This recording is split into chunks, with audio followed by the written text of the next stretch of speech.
Civil War was written and directed by Alex Garland, and it stars Kirsten Dunst, Kaylee Spaney, Wagner Moura, Stephen McKinley Henderson, Jesse Plemons, and Nick Offerman. And this movie taking place in an alternate timeline where a civil war has broken out in modern times in the U.S.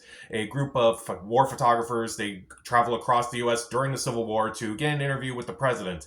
And basically they come across so many people, they come across so many things that are happening, and we have this movie. So this is a movie that I was both looking forward to and not looking forward to. I was looking forward to it because I do like Alex Garland's work. I do think he's a fascinating writer-director. I do like some of his movies. I do like Ex Machina and Annihilation. Even rewatching Men recently, I kind of got a lot of bit more this time around, but I still have mixed feelings about that movie. But I still think he's still an interesting director that I kind of keep my eye on. I was not looking forward to this movie because of everything that's kind of going on right now. This is a movie that I'm like, is this really an appropriate movie to release this year? Like, I mean, I get why it's released this year, but is this necessary? Probably not.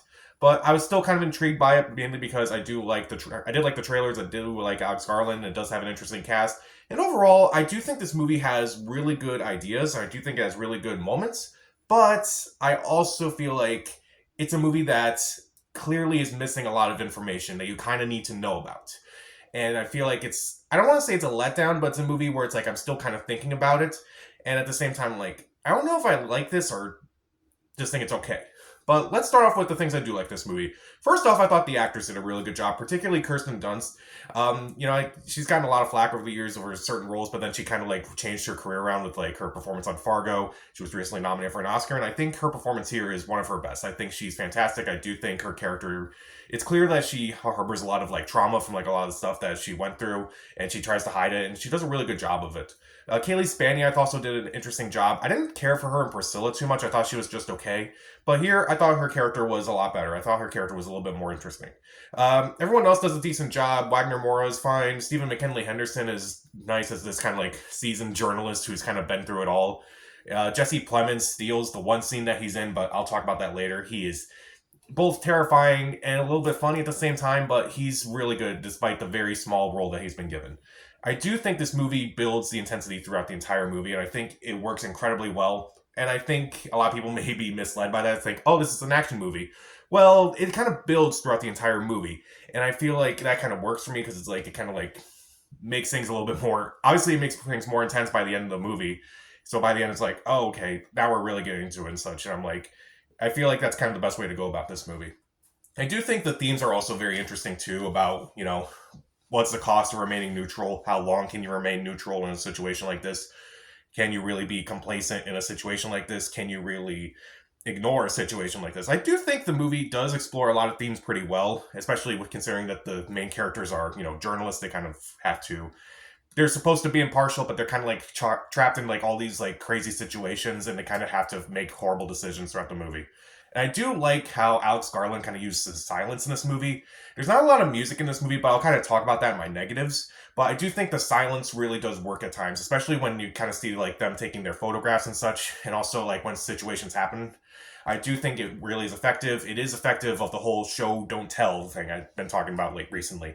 And also, I will say this, I think the shaky cam does kind of work in this movie a little bit.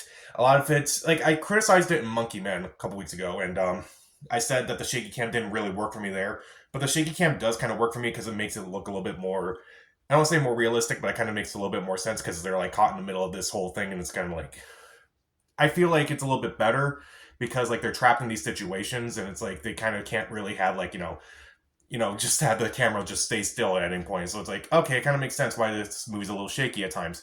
But at no point was I ever questioning like, oh, I don't know what's going on. What's even happening right now? And unlike something like, say, Monkey Man. And I also do think that the heroes and villains are kind of interesting here because like kind of like blends them at times because like the main characters, they kind of do dumb things in this movie. They kind of do awful things in this movie. And I feel like you kind of like try to understand where everyone's kind of coming from with this movie. I do think that's kind of an interesting approach for a movie like this. I do think the photographs they do wind up taking are stunning. It's like, wow, that is really well done. It's like, how did you get that? It's like, that's pretty well done. But let's talk about some things I don't like in this movie. First off, I thought some of the actors were kind of wasted in this movie. As I mentioned, Jesse Plemons is only one scene. It's a great scene, but he's only in one scene in the entire movie. And you kind of see part of it in the trailer, which is kind of disappointing. Also, Nick Offerman appears in this movie. Kind of. He appears in 3 scenes, and he barely speaks in one of them. Actually, he barely speaks in all 3 of them. Like, why get Nick Offerman to play the president of the United States and not really use him? It doesn't really make a whole lot of sense. And that kind of leads to something I don't really like about this movie. Now, Alex Garland, in my opinion, even though I did like Ex Machina, Annihilation, and such, a lot of his films kind of tend to explain a lot of things. And ironically, Civil War is a movie where, like, I need a few things explained. Like, what is the deal with, Nick Offerman's character? Like, what's the deal with his presidency and such? Why is he caught up in the Civil War and such? Also, the movie has, like, this huge map. It's like, okay, there's this area. You have California and Texas and such who are on the same side. You have the United States. You have the Florida Alliance. You also have this area in, like, the upper Northeast where it's like, okay, you have this. No, we like Montana and such. So it's the opposite. They don't really mention that. They don't even show anyone from that or anything from that. It's like, that's interesting. You kind of hear some characters say, "Oh, my parents are in Colorado or something," so they don't really know what's going on. They're not really part of this. It's like, well, that's kind of interesting. Do you want to explore that a bit? No, they don't really do that. I feel like you could explore a lot of these characters and a lot of these like ideas and like how you kind of like came together like with some of these ideas and like why why Florida, how Florida's involved, how this other area is involved with it. I feel like that could be explored in something like a miniseries. And it's not like Alex Garland hasn't done miniseries before. He has. He did Devs, which also starred Nick Offerman, interestingly enough. But you don't really get to see too much of anything. It's just more of the idea rather than like, an exploration of the ideas, which I feel like Alex Garland is normally known for exploring ideas to a point where it's like, okay, we get it.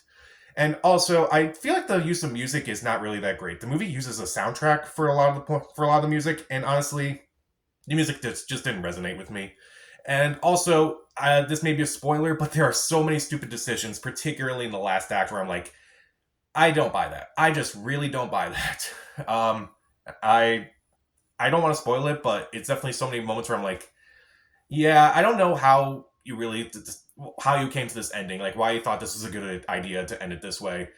I mean, I kind of get it, but at the same time, I don't get it. So I don't know. This is a weird movie to me. I definitely get some of the things that Alex Garland's trying to do here, but also I'm like, you could have explored a little bit more in this movie, and I think that's kind of the main disappointment that I have from this movie. So even though some of the actors do a really good job, it does build intensity throughout. I do think the themes are pretty interesting. I do think the silence is effective. I do think the cinematography is effective. The photographs themselves are really good. I do like the characterization of some of these people in this movie. I just don't like some of the use of the actors. I feel like there's a lot more of this movie that could be explored that Garland just doesn't want to explore just yet. And I feel like maybe this isn't the best time to release a movie like this because not really a great time in the US. So I'll give Civil War 2.5 out of 4 stars. Stream it.